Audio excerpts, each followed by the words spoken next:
आप सभी का स्वागत है निर्मल बस यूट्यूब चैनल पे। मैं हूं निर्मल बस आप सभी के सामने। जैसा कि आप जानते हैं अभी 10th क्लास का एग्ज़ाम आने ही वाला है और 4 मार्च को पेपर है साइंस का। और हम इसी क्लास को कवर करने के लिए, साइंस को कवर करने के लिए, बोर्ड प्रिपरेशंस के लिए लॉन्च किए हैं क्रैश कोर्स, जिसमें कि हम 1 मार्च से पहले पहले तक पूरा कंप्लीट साइंस कवर करेंगे, जिसमें लाइव प्रोसेस हम स्टार्ट कर भी चुके हैं। 3-4 पार्ट हो भी गया है और ये लास्ट पार्ट लाइव प्रोसेस का है जो कि एक्सक्रेशंस का है। इससे पहले वाला लेक्चर में हमने ट्रांसपोर्टेशन क्लियर किया था।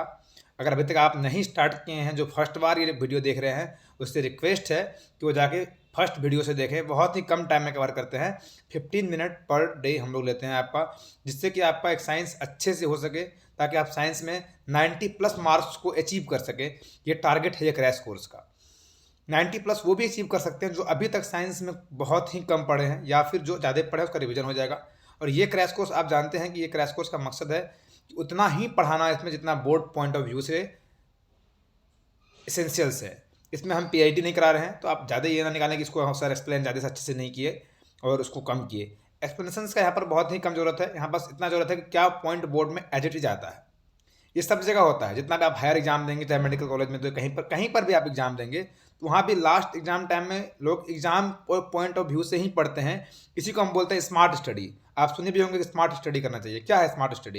एग्जाम टाइम में हम उतना ही पढ़ें जो एग्जाम में आता है। उस टाइम में पीआईटी करने का प्रयास बहुत लोग करने लगते हैं, ये कैसे होगा, वो कैसे होगा। वहाँ पर एक्सप्लेनेशन पूछता है और पॉइंट टू पॉइंट आंसर लिखना पड़ता है।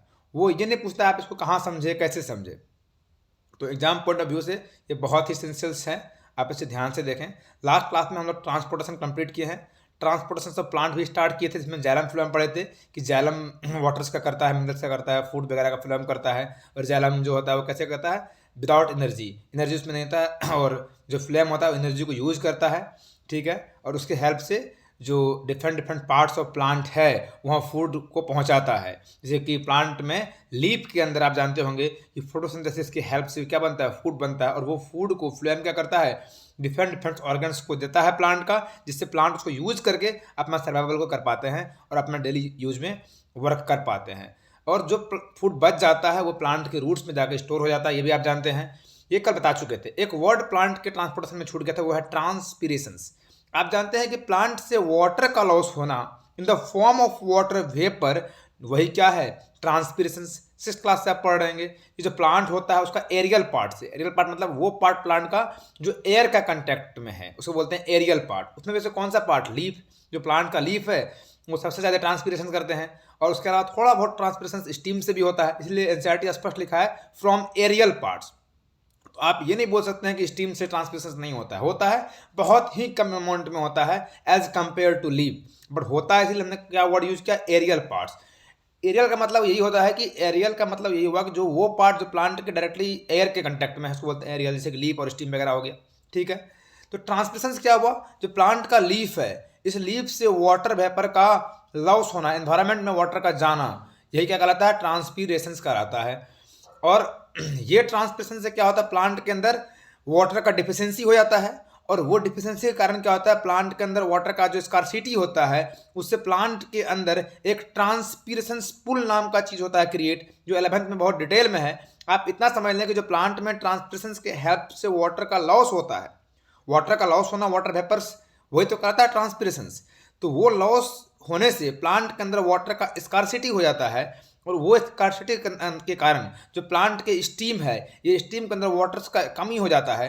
जब कमी होगा तो इसके अंदर एक सक्शन फोर्स क्रिएट होता है, और वो रूट्स, जो प्लांट की रूट है जो इनसाइड द सोइल है, वहाँ से वाटर्स को खींचता है। और जो खींचने का काम करता है वही होता है ट्रांसपीरेशन पुल। पुल मतलब खींचना।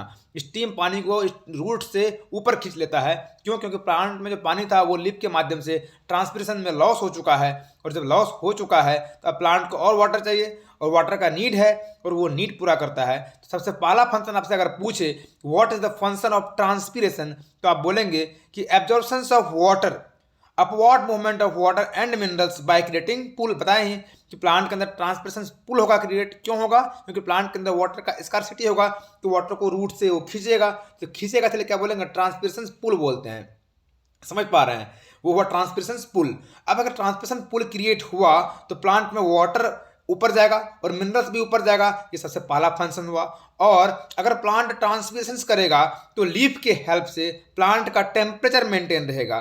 टेम्परेचर मेंटेन करने के लिए प्लांट क्या करता है, ट्रांसपिरेशन करता है, इसलिए लीफ कूलिंग इफेक्ट में भी काम आता है। बहुत ज़्यादा गर्मी है और ट्रांसपिरेशन हो रहा है तो क्या होता है, टेम्परेचर मेंटेन होता है। जैसे ह्यूमन बींग्स के अंदर बहुत जब समर का टाइम चलता है, गर्मी का समय चलता है, आप देखते हैं पसीना बहुत ज़्यादा होता है। तो पसीना क्यों होता है, वही बॉडी का जो इंटरनल इन्वायरमेंट है, जो इंटरनल टेम्परेचर है 37.5 डिग्री, उसको मेंटेन रखने के लिए, इन्वायरमेंट से मेंटेन रखने के लिए बॉडी क्या करता है, अपना वाटर को लॉस करता है ताकि बॉडी का जो है सरफेस कूल रहे और बॉडी का जो है टेम्परेचर वो मेंटेन रहे। तो प्लांट भी अपना टेम्परेचर को मेंटेन करने के लिए वाटर को लॉस करता है। तो दो फंक्शन वाटर ट्रांसपिरेशन का एज इट इज लिखना है, ठीक है। वाटर मिनरल्स का अपवर्ड मूवमेंट करवाना, खींचना, एब्जॉर्प्शन करवाना, और दूसरा टेम्परेचर को मेंटेन रखना। और प्लांट में आप जानते हैं कि फूड कहाँ बनता है, लिप्स में, और लिप्स बनने के बाद प्लांट के डिफरेंट डिफरेंट ऑर्गन्स में फूड पहुंचाता है फ्लोएम। तो लिप्स में बनने के बाद प्लांट के डिफरेंट डिफरेंट ऑर्गन में फूड का जाना, that is translocation, that term is called as translocation, ठीक है। लोकेशन मतलब मूवमेंट, मूवमेंट हो रहा है, फूड का हो रहा है, ट्रांसलोकेशन, ठीक है। Do you understand. अब हम लोग लास्ट पार्ट की ओर चलते हैं, वो है एक्सक्रेशंस।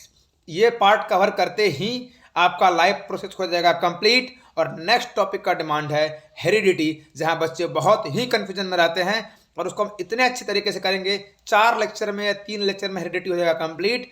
15 मिनट पर डे, मेंटल का इफेक्ट, सारा कुछ अच्छे से समझेंगे। वो क्रॉसिंग समझेंगे, मोनोहाइब्रिड क्रॉस जो पूछा जाता है रेगुलरली, उसको शुरू करेंगे। इसलिए आप क्लास को मिस ना करें। इस कारणवश से आप चैनल को सब्सक्राइब कर लें, बेल नोटिफिकेशन को ऑन कर लें।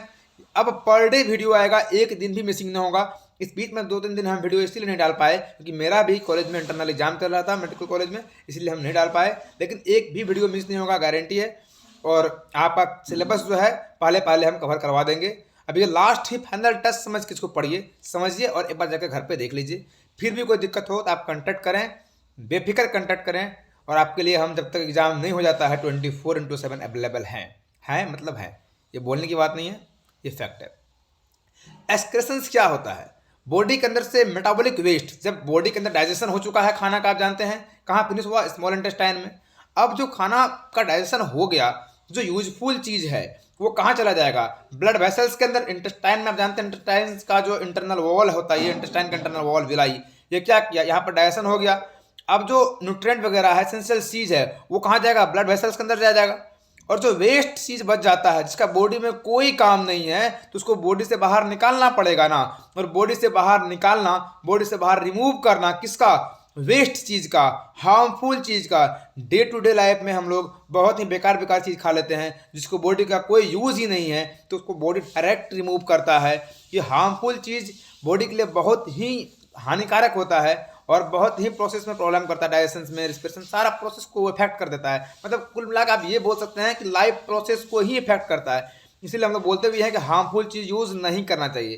तो ये रिमूवल ऑफ क्या, harmful materials, metabolic waste. Metabolism क्या होता है, फूड का टूटना और उसका डिफरेंट डिफरेंट पार्ट्स में कन्वर्ट होना और एब्जॉर्प्शन हो जाना, और जो उस प्रोसेस में, मेटाबॉलिक प्रोसेस में जो वेस्ट बच गया उसका रिमूव करना क्या कहलाता है, एक्सक्रीशन कहलाता है। ह्यूमन बींग्स के अंदर एक्सक्रीटरी ऑर्गन्स क्या होता है, किडनी होता है। आप जानते हैं एक पेयर किडनी होता है अपने पास सबसे पहला, ठीक है। एक होता है यूरिनरी ब्लैडर, यूरिनरी ब्लैडर एक ही होता है और किडनी पेयर में होता है। और एक होता है यूरेटर और एक होता है यूरेथ्रा। तो जो हमारा एक्सक्रीटरी सिस्टम है वो एक पेयर किडनी से मिलकर बना हुआ है, एक यूरिनरी ब्लैडर है, एक पेयर यूरेटर है और एक यूरेथ्रा है। ये 4 पार्ट से मिलकर हमारा एक्सक्रीटरी सिस्टम बना हुआ है। हम देखे हैं बैक टू बैक क्वेश्चन पूछा जाता है कि excretory system of human beings किससे मिलकर बना है, उसको क्लासीफाई करें। तो आपको पता है, आप कर सकते हैं। और ऑब्जेक्टिव क्वेश्चन में ये पूछा जाता है कि ह्यूमन बींग्स के अंदर कितना है यूरेटर। सब जानते हैं किडनी एक पेयर होता है, तो वो नहीं पूछता। वो जानता है कि यूरेटर और यूरेथ्रा में कंफ्यूज करेगा बच्चा, इसीलिए वो क्या पूछता है कि यूरेटर का संख्या कितना है बॉडी के अंदर, कितना नंबर में यूरेटर है और यूरेथ्रा कितना है। आप ये देख रहे हैं, ये जो लाइनिंग है, यही लाइन क्या बोलते हैं अपन, यूरेटर और यूरेथ्रा तो एक कॉमन ओपनिंग है ना, जिसमें दोनों यूरेटर आगे क्या कर रहा है, ओपन हो रहा है। एक पेयर किडनी है आपको दिख रहा है और किडनी जो पाइप निकल रहा है और आगे कहाँ पे हो रहा है, ओपन यूरिनरी ब्लैडर में। यही पाइप को अपन क्या बोलते हैं, यूरेटर। एक पेयर किडनी है, दोनों से एक एक पाइप निकलेगा, एक एक पाइप निकलेगा, जो आगे कहाँ पे खुलेगा, यूरिनरी ब्लैडर में खुलेगा। तो एक पेयर किडनी है तो यूरेटर को भी एक पेयर ही तो होना पड़ेगा। देयर इज नो कन्फ्यूजन, ठीक है। तो आप इसे अच्छे से रिमेंबर कर लें। चलिए अब आगे देखते हैं। यहां तक हम देख लिए हैं। अब है एक वर्ड आता है जो कि स्पेशली पूछते हैं एग्जाम में, डिफाइन हीमोडायलिसिस। क्या होता है हीमोडायलिसिस? हम लोग सुनते भी हैं कि वो आज हीमोडायलिसिस करा के आ रहा है। तो ब्लड का प्यूरिफाई कराना आर्टिफिशियल किडनी से, यही कहलाता है हीमोडायलिसिस। तो आप बोलेंगे क्या बोल रहे हैं कि आर्टिफिशियल किडनी? हाँ, किसी किसी का आप सुन रहे होंगे गांव घर में या फिर जहां भी आप रहते हैं, जिस सोसाइटी में रहते हैं, किडनी फेल हो गया। अगर किडनी फेल हो गया तो किडनी रिमूव करना पड़ता है, और अगर किडनी रिमूव ही कर देंगे तो बॉडी कैसे काम करेगा? किसी का एक किडनी फेल, किसी का एक पूरा, दोनों को दोनों किडनी फेल हो जाता है, फिर भी इंसान जिंदा होता है। या तो दो ही ऑप्शन है, एक किडनी ट्रांसप्लांट करवाओ या फिर हेमियोडायलिसिस करवाओ। मतलब हेमियोडायलिसिस मतलब जो किडनी का काम है वो कहीं और से आप करवा लो, बात खत्म। तो एक मशीन होता है जिसमें बॉडी का ब्लड धीरे धीरे निकाला जाता है और उसको प्यूरिफाई करके फिर बॉडी में डाला जाता है। तो यही ब्लड को प्यूरिफाई करना। एक्सक्रेशन होता ही क्यों है? ब्लड को प्यूरिफाई करने के लिए। ब्लड में जो वेस्ट आ गया है उसको बाहर फेंकना पड़ेगा ना। जो न्यूट्रिशन है वो तो काम में ले लेंगे, वो जो वेस्ट है उसको बाहर फेंकना है। तो ये काम किडनी कर रहा था, अभी किडनी फेल हो चुका है, तो क्या कराएंगे? हीमोडायलिसिस या फिर किडनी ट्रांसप्लांट। किडनी ट्रांसप्लांट बहुत महंगा पड़ता है, सब नहीं करवा पाते हैं। हीमोडायलिसिस एक कॉमन टर्म है जो सब कराते हैं, और ये एक मशीन्स के माध्यम से होता है। वो मशीन्स में ब्लड निकालते हैं, ब्लड को प्यूरिफाई करते हैं और बाहर फिर से बॉडी के अंदर डाल देते हैं। हमें तो देख भी रखा है करते हुए, लेकिन कोई नहीं। बस आपको ये याद रखना है कि आर्टिफिशियल किडनी के हेल्प से, आर्टिफिशियल किडनी उसी मशीन को बोला गया है, आर्टिफिशियल किडनी के हेल्प से ब्लड को प्यूरिफाई करवाना हेमियोडायलिसिस कराता है। और रैपिडली ये क्वेश्चन पूछा जाता है, इसलिए आप ध्यान रखें। अब आप नहीं बोलेंगे उम्मीद है। और जो प्लांट के अंदर एक्सक्रेशंस है वो देखते हैं क्या क्या है प्लांट के अंदर एक्सक्रेशंस। तो ऑक्सीजन, CO2 और H2O स्टोमाटा के थ्रू, ट्रांसप्रेशंस के थ्रू इसे प्लांट रिमूव करता है। प्लांट का बाय प्रोडक्ट है ऑक्सीजन, आप अच्छे से जानते हैं। एक्सेस हो जाता है CO2, उसको भी वो रिमूव करता है, और H2O। Other waste may be stored in leaves, bark with the fall from plant. मतलब जो अदर वेस्ट होते हैं प्लांट में, वो भी लीव्स बार्क्स का फॉलिंग होता है। प्लांट कुछ एक्सक्रेट करता है waste in the soil around them. अब जहाँ प्लांट हैं उसके सोयल में भी कुछ कुछ वेस्ट को बाहर निकालते हैं। जो ये गम्स हैं जो हम लोग यूज करते हैं, जो रेसिन हम लोग यूज करते हैं, ये भी प्लांट का वेस्ट ही तो है। मतलब जो प्लांट का वेस्ट है वो हमारे लिए क्या है? बहुत ही महत्वपूर्ण है। जो हम फ्रूट खाते हैं वो क्या है? प्लांट का एक्सक्रेटरी मटेरियल्स है, और हमारे लिए कितना यूजफुल है। तो प्लांट का जितना ऑक्सीजन है प्लांट के लिए एक्सक्रेटरी मटेरियल है, कोई यूज नहीं है। जितना काम है यूज किया और बाकी बाहर फेंक देता है। तो ये फ्रूट्स एक्सक्रेटरी मटेरियल्स है। सोचिए कि प्लांट का जो एक्सक्रेटरी मटेरियल है उसे हम लोग खाने में यूज करते हैं। How the plants is important for us. Plant का जो ऑक्सीजन है जो उसके लिए वेस्ट बन जाता है, वो हमारा जीवन को जीने के लिए सबसे ज्यादा महत्वपूर्ण है, for respirations. That's why we have to keep maintain our environment. Plant बचाओ अभियान चलाओ आप लोग भी। Some metabolic waste in the form of crystals of calcium oxide and leaves of colocasia, stem of jamikand. या एनसीईआरटी में दे रखा है, ये टर्म 11th के मॉर्फोलॉजी से उठाया गया है, ठीक है। तो कैल्शियम वेस्ट, लीव्स ऑफ कोलकेसिया, जेमेकेंड, ये सब भी क्या है? प्लांट का वेस्ट है। एज इट इज याद कर लें, ये ऑब्जेक्टिव आता है। आज आपका लाइफ प्रोसेस कंप्लीट हुआ। अब नेक्स्ट टॉपिक अपन शुरू करेंगे हेरिडिटी, और साथ में ही लाइफ प्रोसेस का जो इंपॉर्टेंट क्वेश्चन है उसको भी हम सॉल्व करेंगे। 5 मिनट 7 मिनट का वीडियो बनाएंगे और डाल देंगे, आप वो भी देखना। अच्छे से साइंस कवर करना ये हमारा जिस तरह से जिम्मेदारी बनता है कि आपको हम कवर करवाएं, एक सही गाइडेंस दिखाएं। आपका भी जिम्मेदारी बनता है कि एक बार वीडियो देख के इसे दोबारा एक बार देख लें, वीडियो देखने के बाद इसे नोट कर लें और उसको पढ़ लें। और भी कोई अगर दिक्कत हो तो आप पूछ लें। व्हाट्सएप नंबर दे रखे हैं 9461699918। आप डायरेक्टली भी कांटेक्ट कर सकते हैं, आपको जब भी मन करे व्हाट्सएप कीजिए, जो प्रॉब्लम है वो हम बताएंगे, ठीक है। बाकी अब नेक्स्ट टॉपिक शुरू करेंगे हेरिडिटी, उसका बहुत डिमांड है। वो 90% बच्चे को हेरिडिटी समझ नहीं आता है, और मेरा गारंटी है कि आपको एक एक वर्ड हेरिडिटी का समझ में आएगा, क्योंकि हम भी जिससे पढ़े हैं वो इंडिया का टॉप फैकल्टी थे। तो वो हमको अगर समझा दिए तो हम ट्राई करेंगे उसका 5% भी आपको समझा दें, ताकि आप जो 10th का बोर्ड है वहाँ अच्छा परफॉर्म कर सकें, और जो 11th में जाएगा बायो रखेगा उसका तो और अच्छी बात है। लेकिन कम से कम 10th में जो परफॉर्मेंस हो, जो मेंडल का मोनो हैबिट क्रॉस है, डाई हैबिट क्रॉस है, इनहेरिटेंस है, किसी को कुछ समझ नहीं आता और गारंटी है आपको समझ में आएगा। That's why you have to join this class. अभी तक अगर आप सब्सक्राइब नहीं किए तो सब्सक्राइब कीजिए, बेल नोटिफिकेशन को ऑन कीजिए। आपका 10th तो अच्छा होगा ही होगा, साथ में 11th 12th का इसमें कंप्लीट कंटेंट आएगा। जो भी साइंस रख रहे हैं उसके लिए, जो नहीं रख रहे हैं उसके लिए इस पर गाइडेंस मिलेगा। गाइडेंस क्या मिलेगा कि 10th के बाद क्या करना चाहिए। यहाँ पर बच्चे बहुत कंफ्यूज होते हैं। जैसे एग्जाम खत्म होगा, लगातार इस पर इंटरव्यू आएगा। अच्छे अच्छे लोग होंगे जो मेडिकल कॉलेज से, आईआईटी कॉलेज से होंगे, या फिर और भी अदर ब्रांच कवर करेंगे, कॉमर्स वगैरह जो करना चाहते हैं उसका भी ब्रांच कवर करेंगे। जो सीए ऑलरेडी बन चुके हैं हमारा दोस्त, उससे भी पूछेंगे। जो जनरल कंपटीशन में है उससे पूछेंगे। मतलब आपको सही गाइडेंस मिलेगा कि 10th के बाद क्या करना चाहिए। ये सबसे बड़ा कन्फ्यूजन है, और कन्फ्यूजन आपका कौन दूर कर सकता है? जो अभी करंट में कॉलेज ज्वाइन किए हैं। जिसको करना बहुत दिन हो गया है वो अपने पॉइंट ऑफ व्यू से बताएंगे, लेकिन जो करंट में किए हैं वो उसका ड्रॉबैक भी बताएंगे और साथ साथ उसका अच्छा ही बताएंगे। हम लोग कोई कोर्स ज्वाइन करते हैं, बायो रखते हैं, मैथ्स रखते हैं, उसका अच्छा पॉइंट तो देख लेते हैं, लेकिन जो उसका ड्रॉबैक है वो नहीं देख पाते हैं। ये हम लोग को बाद में बहुत पेनफुल प्रोसेस हो जाता है और बाद में हम लोग बहुत इससे प्रॉब्लम झेलते हैं।